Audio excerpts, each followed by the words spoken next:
This is going to be a review of my Aristides 070, and at the same time, the making of Thrash It Down, everything together, because I didn't want to just grab the guitar, as soon as I got it and play 2 chords or whatever and give it a thumbs up and be done with it, That's more like an overview instead of a review, So I'm going to talk about it first, and then we're going to get into, the recording, and you'll see me playing it and whatnot. And then at the end, I'll have a clip where I'll play, I strum a few chords, for you to hear how clean it is, not the clean channel, because I'm not going to use not even an amplifier. I'm going to plug it directly in so that you really hear what it sounds like, how clean and how balanced everything is.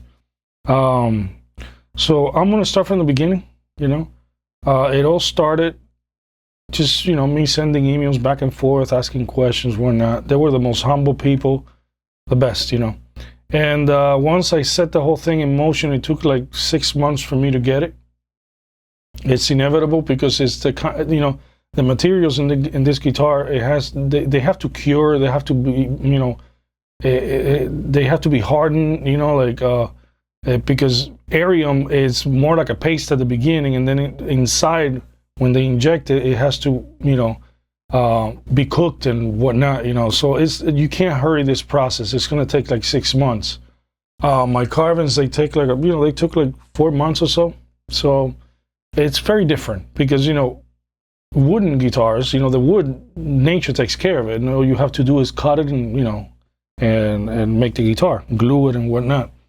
Anyway, I'm going to go through why I ordered the guitar the way I did, and, why I'm using EMG, and very simple guitar, very minimalistic. So anyway, I went with the raw build. Now, not only because it's cheaper, it was my first Aristides guitar. I didn't know them back then. I was I've never tried a guitar, and for me, the only way to try it is buy it, So I went with the raw. Not only that, because I already wanted a white guitar that was not glossy. And I didn't know that you can get this kind of white, very ultra white. And they told me, yes, you can get ultra white, no gloss whatsoever. And so I said, yeah, let's go do it, and it's much better. And I told him, so you inject this, I asked him, you inject the color into the material, the whole material is that color, right? And they say, yeah. So and I told him that's even better because I'm always dinging my guitar, in places, and you can cut a piece of it and it's still white in there. So I like that, it's so futuristic. And I didn't know about this, but I'm going to mention it anyway. When you order raw, it comes with a horizontal groove throughout the guitar that it follows, it follows the guitar from the tip to the bottom like that. And then on the back here, it goes like this. You don't see the grooves now, but believe me, they're there when you touch them and you follow them. It's like an art because they do it by hand. It's very impressive, and it helps your thumb. When you put your thumb in the back of the neck and you're playing, it feels very good, very comfortable. It helps you play better. It's like a matte guitar, when you sand down the glossy finish of a guitar, that it feels like better. This is much better than that. I love those grooves, So that that's why I went with the raw, and I'm glad that I found out about the groove, and I actually like it because I didn't know about that. But that's a plus, And I went with the raw, and it was white, all white with a combination of black and white, And fluoros, I've always used fluoros. I gotta have a fluoros, It's just the way I play, My idol is Dimebag, and you can hear my recordings, the pulling, and I go to extremes with the pulling and whatnot, and I gotta have my fluoros, and I'm very happy with it. This is not the German kind. This is, I don't know where they make, I don't know much about it, but I know that this is the new kind of fluoros, and I'm telling you, it is the best kind of fluoros. I mean, I've had fluoros before, original on 6 strings, which are supposed to be softer. This is almost, if you have experience with Kaler, you know how soft it is because the bar is right on top of the pivot point, what moves the strings and everything. This is like an inch back, so that's why fluoros they tend to be a little harder than Kalers. But this is as soft as a Kaler. I'm barely touching it. It's cream. It's cream. And I think it not only has to do with the fluoros, the material and how well it is built. It has to do with the fact that I'll show you a picture of when they were building the guitar. By the way, that's another thing, that in those 6 months, they send you pictures of the progress of the guitar, how it's doing, and what are they working on at the moment and stuff like that. You'll see the progress going and going. And at one point I noticed on a picture here that it has a lot of carbon fiber underneath. And I think that attributes to how soft and how smooth and accurate it is, because it eliminates the lag from when you do that on wood. Everything warps and everything moves, and if the bridge is lower quality, the metal plate, it kind of like does this warping, like this when you're moving the bar, if it's not strong enough, especially for a 7-string, 8-string, because more tension. So I'm very impressed with the fluoros. I gotta say, it's mind-blowing how good it is. Now, the reason why I went with EMG is like, I don't need a reason, but I know that they are the cleanest pickups. I mean, I've tested them out before, and they give you the cleanest cleans ever. No humming from the single coil. I love single coils in the neck. And that's another reason why I went with EMGs, because I like my single coil, but I hate the hum. And I was like, I gotta go with EMG, and it helps, since I have a 7-string, it helps having an EMG, because if it balances the output of all your strings. The more strings you have, like let's say, 6 strings is okay on a passive pickup. It's fine, it's perfect. But once you go 7, then 8 and 9, you need an active pickup, in my opinion. It balances the whole thing out, and EMG does that naturally very well. I went with a very limited, electronics, because I have bad experience with very complex, carbon electronics, which they were active passive electronics. I'll show you a picture now. It looks like a radio. It's like filled with cables and pots, and I wanted that. It's not their fault. It's just that in those times I wanted the most sound out of it, and I was happy with that, and I did a lot of work with that, and I'm very happy. But they did cause a lot of headaches, and sometimes I would do like an end and let it fade away, and you would hear like, sometimes that would drive me nuts, and I will have to do it again and again, because it's very random, and it's part of the active passive electronics. It's not because it's old or whatever. They do it from day one. The thing is that active passive electronics, the ones from Carbon, I don't know if any other brand has that kind of technology, but it boosts your trebles, it boosts your bass, it boosts everything along with the noises. And the more electronics you have, the more noises you're going to have. So I went with very minimal. I wasn't even going to use a volume knob, to be honest. But I needed a toggle switch, because I was like, at one point I was like, no, only an 81. That's it. Not even going to freaking waste time on switching. But I do like sometimes switching to the neck, and some solos I have done that in my records, and I'm like, I gotta have that.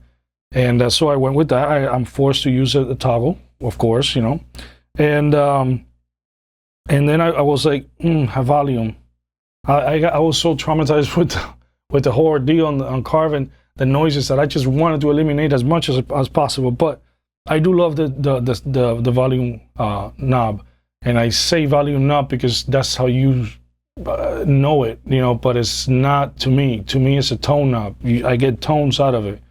So I was like, I am forced to have a volume knob and a toggle switch, because I have used them in, recordings before. So I gotta have all that at least, but that's why I went very minimal, no extra tone knobs or nothing like that. I want it to be as clean as possible. And a hip shot I know almost nothing about. I had to try it out, and I'm so impressed, and I feel bad that I've wasted so much time using Sperso locking tuners, because the ratio on these hip shots are just superb. I mean, you can move them a lot. It's like a bass. You move it a lot, and the tuning barely moves over here, which is a good thing. That's what you want, you know. And my favorite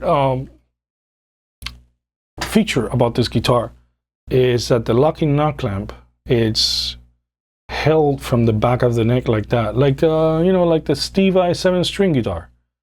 That's how it's done, you know. And if you have a guitar that has a locking knob clamp and it doesn't have that, it doesn't hold the locking knob clamp behind the neck, and you have you know, a florals and everything, you should tell your luthier to do this to you, because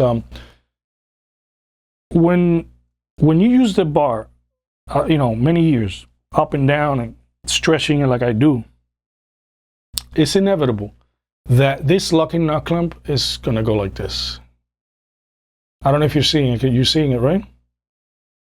It's gonna go like this. You don't see it in the actual locking knob clamp doing that, but it is doing like this. It starts with the pressure. You know, you're using the bar and stretching it and going backwards, and you know. And during the years, this movement, if it's drill only on the wood, it's going to damage that wood inside, and you're going to lose the grooves are just going to go bad, and your tuning is going to start going bad, and it's not good. I had one guitar with that problem, and I had to do this in the back, you know. That's the way to solve it. If you have a locking knob clamp, please get this done. You know, this is my favorite feature about the guitar. It's not new, it's whatever, but you know, it's amazing. And that's pretty much it, you know, with the guitar. Oh yeah. Let me tell you something. Let's go back to why do I think that this guitar is, did I say it was hard or whatever? But it is hard. It's freaking hard. This material, because you know, carbon fiber, there's a layer of carbon fiber, then there's a layer of fiberglass, and then they squish, you know, they squish it together, and then they inject the arium, and that's what makes the guitar sound better than wooden guitars, and I'll show you. Now, how do I know that they put a little more extra carbon fiber in this area right here? It's because when I received the guitar, I removed the strings and I had to adjust the spring tension, you know. So, and I put this 2 springs over here, and in adjusting the spring tension, I noticed that it's so freaking hard. You know how you do it in wood and it feels almost like butter? You know, you adjusting that tension, it's not that hard. It's like, you know, soft. In this thing, it feels like you're unscrewing and screwing on, literally, it feels like metal. It's very hard. And the reason why I have these black FU tone springs, they're coated, but not this one. It's because you have the ground coming in behind the claw, and it's soldered behind the claw, and that's for your ground. If all your springs are coated, you're going to lose the ground. So you got to have at least one of the springs not coated. You got to make sure. Or if you're going to have all of them coated, you got to at least get that ground and get it behind, on the little hole. On one of the holes, you can't see it now because the plate is on, but on one of the holes of the florals, and solder it there. But I don't want to do that, so I left one of the springs, you know, not coated, so that I don't lose the ground, you know. Here, now that it's backwards like this, I wish that future Aristides guitar, but that's more of a me problem than their problem, would have an AC adapter here, like, you know, some electric guitars, like my classical guitar has an AC adapter. Why? I'll tell you eventually. I want to drill an AC. They wanted to put a charger here from Fishman, and I said no, because I'm planning to cut a hole here so that I can take out the battery in and out, and also because when I record, I use this cable.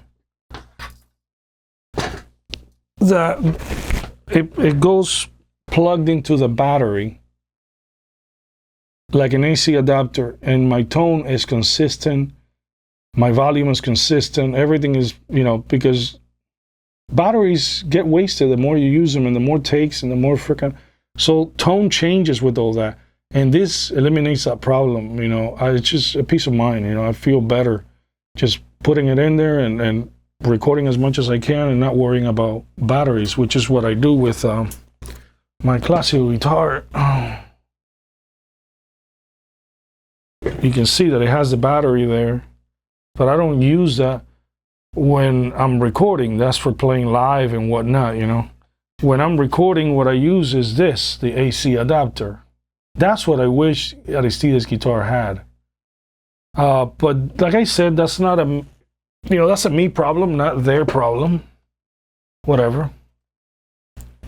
And that covers pretty much the whole guitar, what I have, why I have it. You know, I just wanted to stay away from wood, pretty much. They change, they warp, you know, the tuning is very unstable, especially when you go 7 and above, like 7, 8, 9, you know, the more strings, the more tension, the more, you know, now you got this variables for its instability. You got the wood of the guitar. You got the glue, because the glue is just terrible. I mean, glue sucks the tone out of anything. You know, it just dampers the tone and the sound.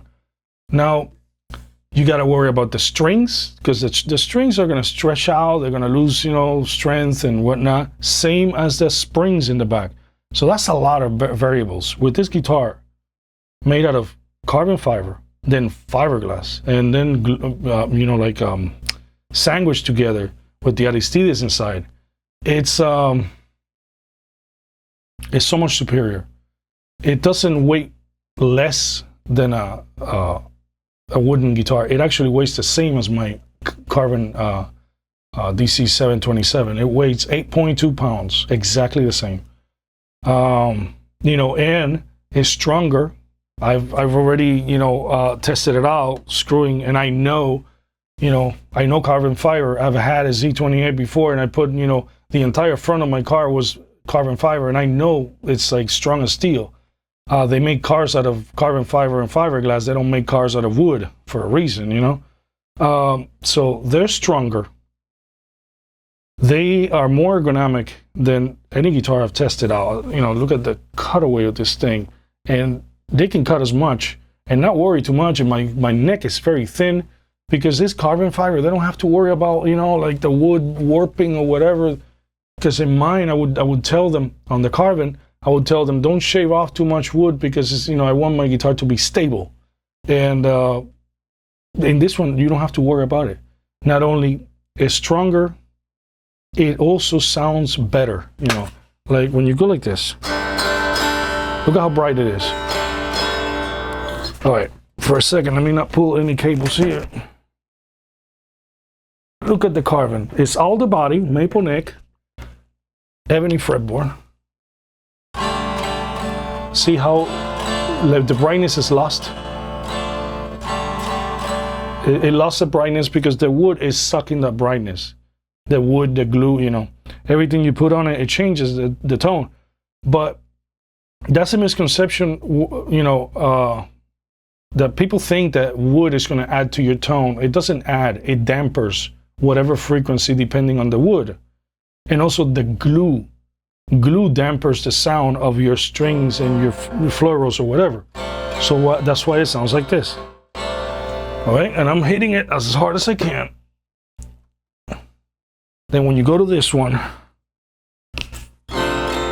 it's like volume and everything. Because the Arium does what the wood can't do. Arium adds to your tone. It allows it to get louder, and you know, both treble, bass, all frequencies go up. I don't know if you can pick it up with the microphone. I might have to do this with a different microphone, because I know this one, it compresses the sound and everything. And so, all right, I'm gonna use the microphone of the GoPro, since it doesn't compress at all. All I want is for you to notice the volume difference. Not so much anything else, you know. This is the Aristides. And this is the carbon.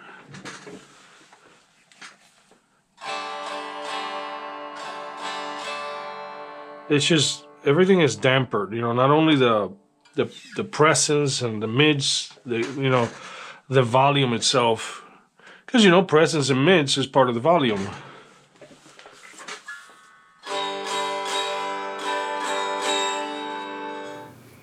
All right, I gotta keep a distance from you and keep it equal for every guitar, because I'm not gonna use this clip-on thing because the limiter kicks in and it makes every guitar balance, so you don't notice a difference.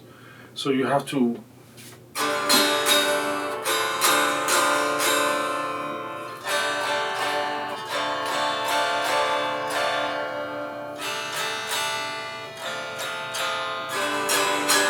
It's like, holy shit. Anyway, that's about it. That's the guitar. And let's get into the recording.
I'm recording the guitar directly in, no effects, nothing.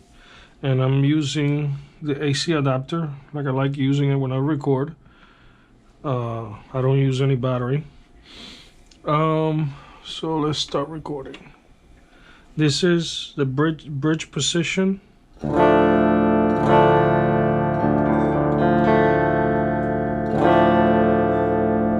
Middle position.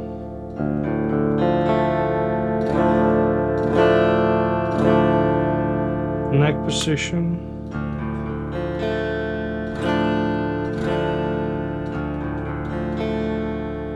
Middle again. Bridge again.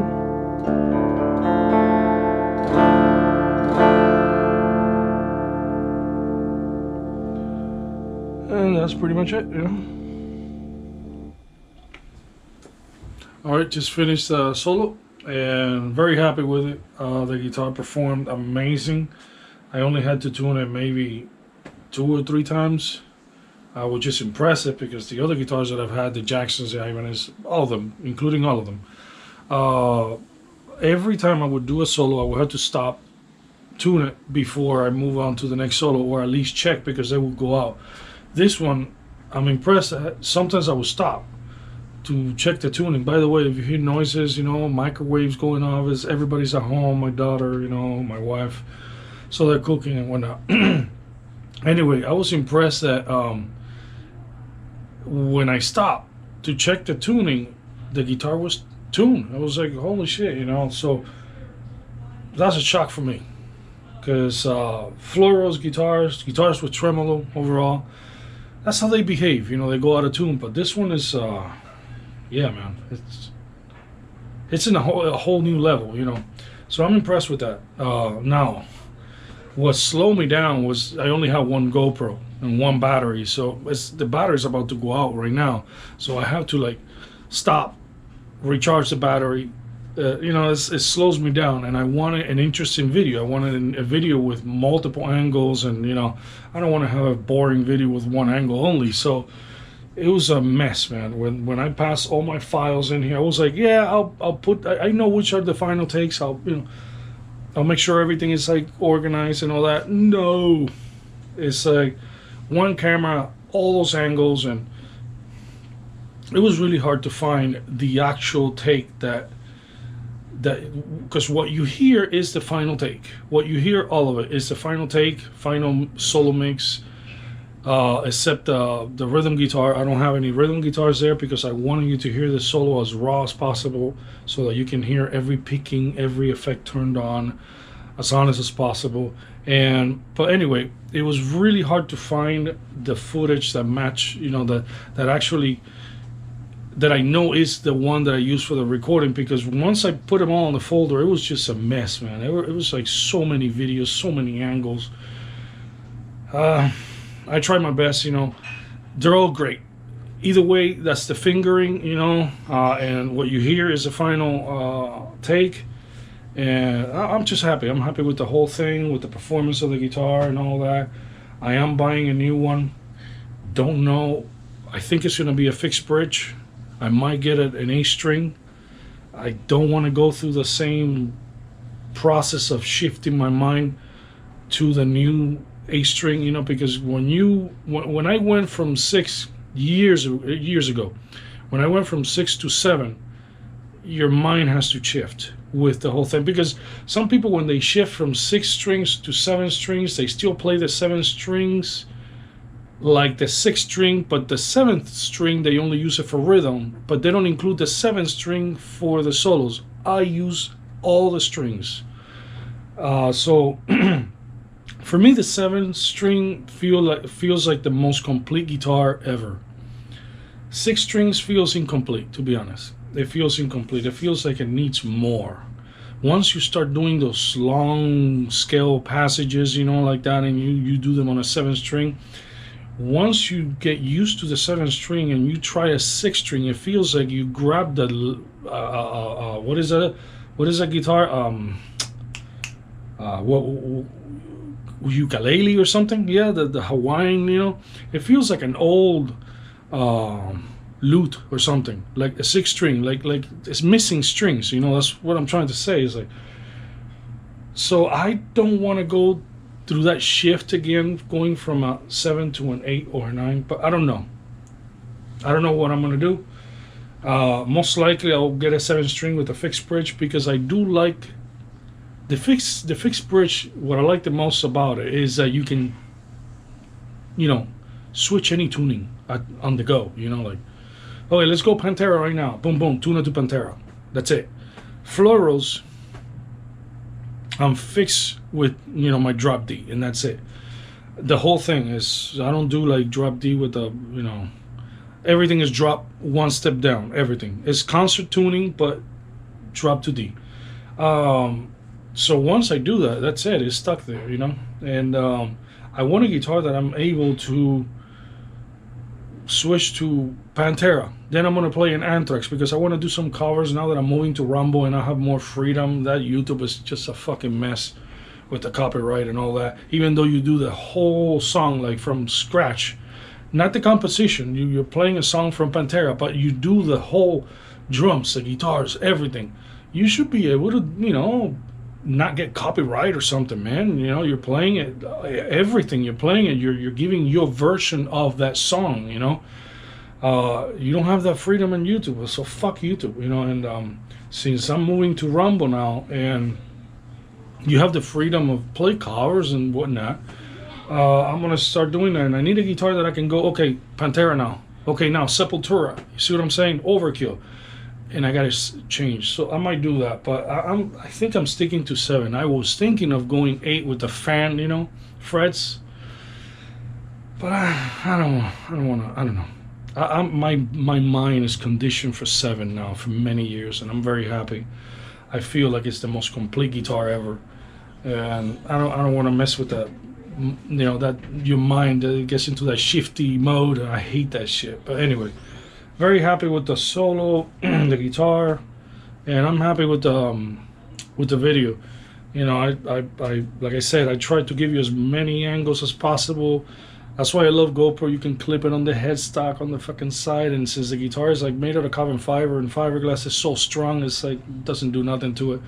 But yeah, you know, I hope you enjoy the video. I'm just done talking. I'm done. Very happy, man. Can't complain. On to the next one. I don't know. I think I'm going to order it next month. Oh my God.